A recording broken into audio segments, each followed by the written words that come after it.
Hello செல்லக்குட்டீஸ், வாங்க நம்ம இந்த வீடியோவில் படிப்போம், சிந்திப்போம், எழுதுவோம் அப்படின்ற பகுதி கொடுத்துருக்காங்க. கீழ்காணும் சொற்களை பெயர் சொல், வினைச்சொல் என வகைப்படுத்தி எழுதுக அப்படின்னு சொல்லியிருக்காங்க. இப்போ பாருங்கள், நான் ஃபஸ்ட்டு சொல்கிறேன், நீங்கள் அதுக்கப்புறம் எழுதணும். பாடினால், பாடினால் என்றது என்னது? ஒரு வினையை குறிக்கிது. அப்போ வினை பகுதியில் எழுதணும். வர்ணன், வர்ணன் என்றது ஒரு பெயர். எழுதினான் வினைச்சொல். வரைந்தால் இணைச்சொல். இசைவாணின்றது ஒரு பெண்ணுடைய பெயர். அப்போ இங்கே எழுதணும். உண்டான் சாப்பிட்றது. அப்போ இங்கே எழுதணும். கண்ணன் பெயர்ச்சொல். சம்சுதீன் பெயர்ச்சொல். ஜெனிஃபர் பெயர்ச்சொல். கட்டினார் பெயர்ச்சொல். சாரிம்மா, கட்டினார்ன்றது என்னது? ஒரு வினையை குறிக்குது. கட்டிடங்கள்லாம் கட்டுவாங்க இல்லையா, அது. ஓடியது வினைச்சொல். முயல் என்றது பெயர்ச்சொல். ஓகே, இப்போ நான் இங்கே கைடு வச்சு உங்களுக்கு காட்டுறேன். நீங்கள் அழகாக எழுதுங்க. வருணன், இசைவாணி, கண்ணன், சம்சுதீன், ஜெனிஃபர், முயல் இவங்க எல்லாருமே பெயர்ச்சொல். வினைச்சொல் பாருங்க. உண்டான், பாடினாள், எழுதினாள், காட்டினாள், வரைந்தாள், ஓடியது இதெல்லாம் வினைச்சொல். ஓகேவா? நீங்களும் உங்கள் பகுதியில் எழுதிடுறீங்களா உங்கள் புக்கில்?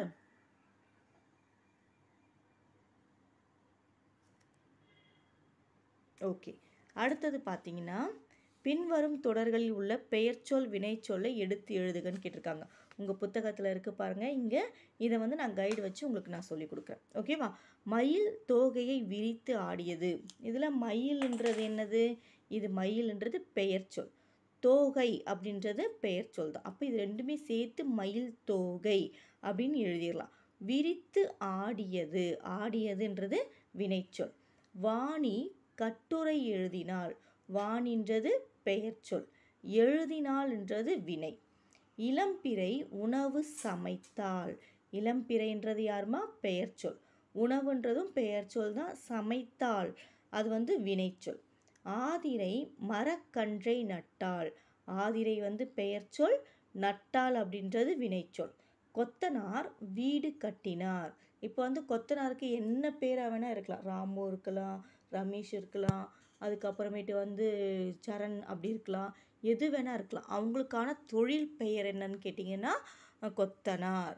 அப்போ அந்த கொத்தனார் பெயர் சொல்ல எழுதிட்டு கட்டினார் அப்படின்றத நீங்கள் வினை சொல்ல எழுதலாம். ஓகேவா? அடுத்து பார்த்தீங்கன்னா, கதையில் வரும் பெயர் சொற்களையும் வினை சொற்களையும் பட்டியலிடுக அப்படின்னு சொல்லியிருக்காங்க. ஃபஸ்ட்டு கதையை படித்து பார்க்கலாமா? காட்டில் புலி ஒன்று மானை வேட்டையாட துரத்தியது. மான் தன் உயிரை காத்து கொள்ள வேகமாக ஓடியது.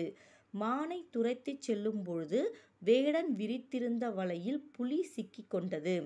வேடன் வலையில் சிக்கிய புலியை கூண்டில் அடைக்க முயன்றான். அப்பொழுது புலி வேடனை பார்த்து, என்னை கூண்டில் அடைக்காதே, விட்டுவிடு, நான் ஓடி போய் விடுகிறேன் என்று கெஞ்சியது.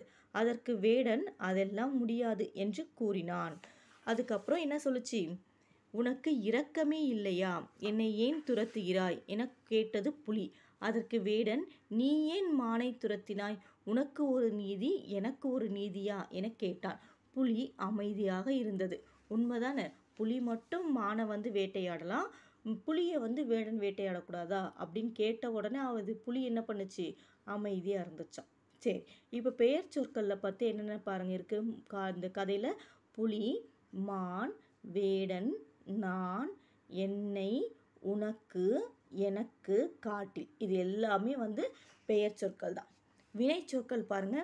துரத்தியது, ஓடியது, கொண்டது, முயன்றான், பார்த்து, கெஞ்சியது, கூறினான், கேட்டது, துரத்தினாய், கேட்டான், இங்கே இன்னும் வரும் சரியா, கேட்டான், இருந்தது இது எல்லாமே வினை சொற்கள் தான். இப்போ புரிஞ்சுதாம்மா வினைன்னா என்னது, பெயர் சொல்னா என்னது அப்படின்னு சொல்லிட்டு.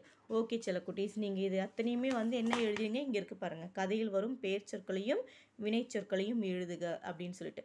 இந்த வீடியோ பார்த்து நல்லா புரிஞ்சுக்கிட்டு நீங்கள் என்ன பண்ணணும்? உங்கள் கிளாஸ் ஒர்க் நோட் எடுத்து எழுதணும். ஓகேவாம்மா? நம்ம நெக்ஸ்ட் வீடியோவில் பார்க்கலாம். தேங்க்யூ.